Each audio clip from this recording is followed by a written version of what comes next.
That is quite the Funko collection. That's amazing. That's awesome.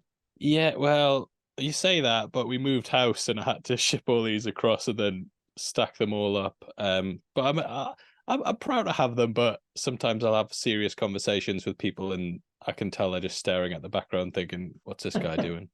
But yeah, thanks for speaking to me. I have got quite a few questions. I don't know how good they are, but yeah, just watched all the episodes the last couple of days and I've really enjoyed it. So yeah, are you okay if I just dive straight into them? Do it. Just do it. Yeah, that's great. Of course. Yeah, so the second season it takes a big focus on the multiverse with the introduction of Angstrom Levy. Now, multiverses are obviously a big thing in the comic book industry right now. And I was wondering, coming into this, if there was anything that you guys thought, how are we going to differentiate this and make it really pop? Sure. Yeah, I mean, well, one of the big things, obviously, Invincible is based off the comic book series, uh, which just celebrated its 20th anniversary. So, Robert did this multiverse thing in his comics 15 years ago, at least. So, we're not hopping on the bandwagon. We're just catching up to where it happens in our source material. So I think our approach too is like we're not approaching it to make a multiverse story. No one's like, it's not like we've had multiple iterations of Batman or multiple iterations of Spider-Man or the Flash. Those don't exist for Invincible.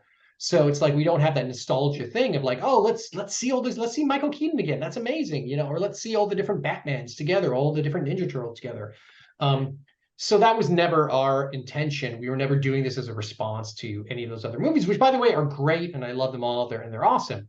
Ours is a little more character based. We're actually more telling the story of Angstrom Levy, and he happens to have this power. This is his background that he can travel through dimensions. So we started with the character first in the comic books and just focused on that rather than trying to be like, okay, this is our multiverse version. It's not that. We're doing a character story and just the multiverse happens to, be a part of it, I guess. Definitely. And I actually was so I've been reading through the comics again. I read them years ago, and I just want to get caught up with it again. And I know you guys added in stuff like Atom Eve with the shaved head and the Nightmare timeline. And I was thinking she's sort of like almost a metaphor for what humanity's going through. Like she gets her neck snapped, she's paralyzed, but Mark's gonna care for her. And that's Mhm. kind of what I was thinking humanity was like, we're very much going to be held in place by this Viltrumite invasion. We're going to get cared for because they've got all their sciences, but also there's this horror that's kind of hanging over it. And I just love that moment, seeing the tear almost run down her face. And obviously, you guys added that in. Was scripting that out? Was it just an aha moment of we figured a way to kind of transform this into one big gut punch? Because that's what it feels like. It's just so messed up seeing it happen. Oh, good. I'm glad it affected you that way because that was the intention. Yeah, it was to show you what Viltrumite occupation would be like, And for Eve, it's basically it's I love that metaphor that you brought up. That's basically what it is that, we'll be alive, but really, are you going to call it living? With the Viltrumite empire's knee on your back. And also, they're not just going to keep us alive to keep us alive. They're going to keep us alive to draw out the resources of our planet, to use it as a staging base to take over other planets. Like, yeah, we'll be alive, but like nobody wants to live like that, Yeah. and neither does Eve in that scene. So that's a way to take a really big idea and make it very personal and show it on screen happening in front of your face, rather than having to do like, montages of the Viltrumites arriving with their ships and stuff like this. We try to make it personal. Yeah, I think that the way you've used the multiverse as well to just show kind of both sides on it to show what an invasion actually looks like, and then it kind of adds more weight to why Mark had to stop his father from initiating it. And just speaking of the multiverse in general, now this is I don't need to I don't think you'll confirm this if it's happening, but obviously you worked on The Boys Presents Diabolical as well. Yes. That's under Yeah. the Amazon Prime Video umbrella. I know Invincible, the comics have a lot of crossovers with other comic book universes. But is there any way that you would perhaps tie in, those two properties with one thing, Amazon? I mean, that would be great. I mean, I know, I think I'm the only person who's worked on both The Boys and Invincible together. I mean, that would be wonderful. We don't have anything planned or anything we can announce right now. I think Robert's talked about it too. I know Evan and Seth have brought it up a bunch of times. So it would be great. Here's the thing. We would only do it if it made sense. Like, we don't want to do it as a stunt. I don't want to do it as a stunt.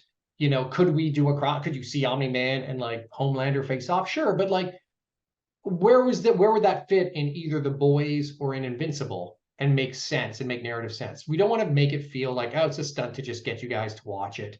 I mean, besides, people do that. There's already someone did a great animation of Homelander versus Omni-Man online on YouTube. That I think is amazing and hilarious and great. I'm like, oh, someone already did it better than we would do it. So that's the thing. I don't want to sacrifice the narrative and the emotion of either show to make a crossover where it doesn't make sense. So if something came up that felt real and felt good, I'm sure we would have a conversation, talk about it. That hasn't happened yet. No, I think the new Mortal Kombat game as well has got them both in as a bonus character. It does, so yeah. Yeah. And of course, but that's its own universe. That's its own. Yeah. Right? Yeah. Yeah. No, that looks really cool. Now the main reason I fell in love with Invincible in the first place is the arcs that the characters go on, and it starts off as quite a simple story of like a hero origin story, and then it just the breakneck twists in it, pun intended, are absolutely insane. But then you sort of start to feel like side with the villains as well, which obviously includes Omni-Man, and you have an episode where obviously Mark goes to meet his father again. When you're creating these characters, do you feel sympathetic for them, or in the back of your mind are you thinking, oh, this guy's terrible but he's great to write for? Well, so I mean, you know, I'm sure you've heard this term before, but like, nobody thinks they're the bad guy. Yeah. You know, characters don't. I mean, there are some exceptions, but for the most part, Omni-Man thinks he's doing his duty to his people. Like, he's a sleeper agent. We've had sleeper agents in real world history, right? That's happened. You know, people have done terrible things in the cause of, like, you know, for their nation, you know, throughout history and throughout wars. So Omni-Man doesn't think he's a monster. He starts to question whether he is, I think, going forwards. But when he's doing the actions, like, initially he thinks this is what he has to do. This is his duty. So we try to treat things realistically that way. You know, are there psychopaths? Are there crazy people? Yes, obviously. But, you know, for most of our characters, they're doing what they think is right or what they have to do. So that's where we start anyway with most of our villains. You know, even Angstrom Levy, like, he has an idea of what he's trying to do, and he has a reason for doing it. He's not just an insane person being insane. Yeah, I love that answer. And obviously, you know, when you're adapting for a series, you have to kind of move things about a lot. I know the comics happen in different orders. Was there any point where you were kind of like, I need to put this bit in this season, even though it comes much later down the line, we need to have this in because it's such a powerful moment? Yeah, I mean, I think that happened a little bit more in season 1 than in season 2. We had to do a little more rearranging in season 1. But generally what happens, like, Robert and I sit down early on in the process, and we look at the comics, you know, and we look at where we left off, and then we kind of try to find the spot that we think is a great emotional place to end a season on. We put that in place. And then we start to go through the comics. We start to build out everything in between the start and the end. We try to see what feels natural. Obviously, we try to follow the books as closely as we can. That's our roadmap. But there are cases where you want to move stuff around a little bit for emotional impact or for plotting impacts. I mean, obviously, like, comic books, you know, have issues. We have episodes, and, you know, issues end sometimes on a big moment. Oh, you want your television episode to sometimes end on a big moment, but we only have 8 episodes, you know, 8 hours, a comic series. Like, we might cover 20 issues, you know, in a season, or more or less. So you're just trying to find natural places that just the stories line up with our episodes and things kind of fall into place. It's a really organic process.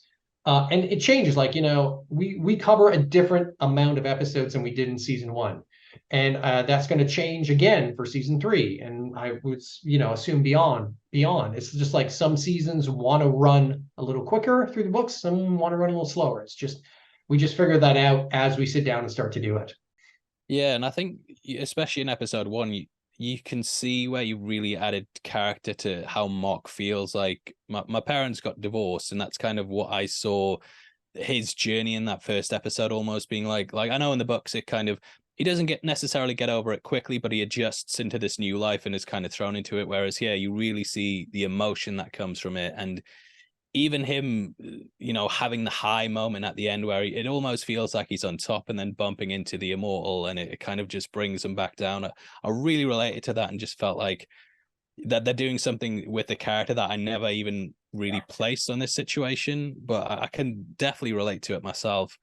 So yeah, I absolutely loved all that stuff. Oh, thank Now, you.